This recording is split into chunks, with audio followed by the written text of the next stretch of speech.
let's talk about the 2022 Australian federal budget.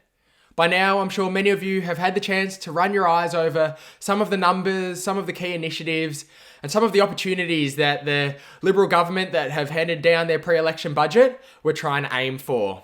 It's a fascinating time. There's obviously a range of different competing pressures, with first and foremost at the top of the bill, the cost of living that's been rising. There's inflationary pressures continuing throughout the economy. Of course, we know initially driven by the virus, the lockdowns and disrupted supply chains, before being further amplified by the Ukraine situation, economic sanctions and the uncertainty in Europe. But on the other side as well, we know that there is an upcoming election. Of course, this is going to be in the back of the mind for the Liberal government as they hand down this budget. And the question is now, has enough been done to further continue on this economic recovery and drive economic growth? Or, as some quarters have described it, was this just a short-term sugar hit aiming to reduce the cost of living, but potentially may have some further stimulatory and inflationary effects down the line? I think as we explore this question, of course, it'll be fascinating to know your thoughts, so drop in a comment below and let us know what you think. But it makes sense for us to have a think about some of those headline initiatives and think about what some of those key focuses were. As we've talked about, first and foremost was cost of living. Of course, as we saw, there was a range of different initiatives. A one-off cost of living payment, $250, which will go out to around 6 million Australians, which hopefully is aimed at being able to ensure that everyday Australians can pay their bills and be able to combat this rising inflation that we've seen not only in Australia, but around the world. Along with that as well, there's a tax offset, $450 for low to medium income earners, up to $126,000. And then these cost of living initiatives have been coupled in with, of course, the fuel excise reduction. As we know, I'm sure all of you are familiar with the rising petrol prices. All you have to do is drive down to your local petrol station at the Bowser. Everybody's been stung. Of course, we know that there's a range of contributing factors happening that we've talked about previously on the channel, but this fuel excise reduction, it's coming down from 44.2 cents to 22 cents. It's been halved for a defined period of 6 months, and hopefully it's going to provide some support at the Bowser for families around the nation. It can provide potentially up to upwards of $10 a tank, depending obviously on the average tank size.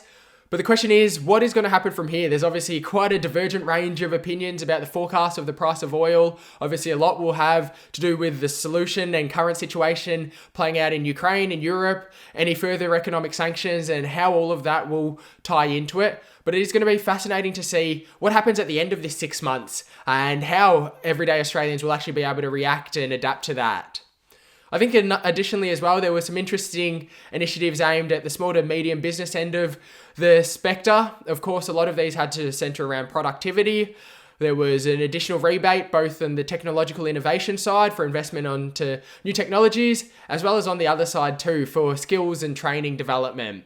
There was a range of different initiatives from infrastructure to cybersecurity and defence, healthcare as well as the first home buyer support too. All of these initiatives, of course, were packaged up into the budget. If you haven't read it yet, I'd encourage you to have a read into it. There are a few interesting takeaways.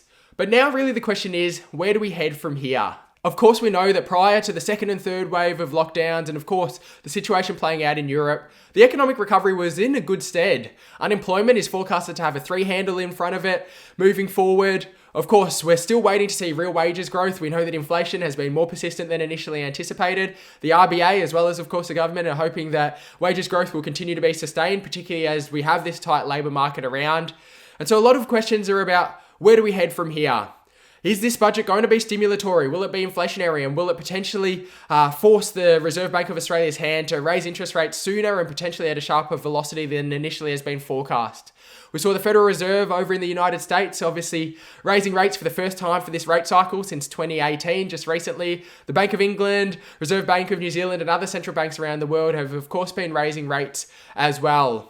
I think there are a few misses in terms of this budget that few people might have been hoping to see. Of course, we didn't see any real major investment in the renewable energies, in electric vehicles. Of course, there was the fuel excise reduction in terms of the fossil fuels, but no real incentive or subsidies to help to facilitate this electric vehicle transition like we're seeing in some other nations around the world. Of course, there is one eye on this upcoming federal election cycle that is being forecast for the election in May.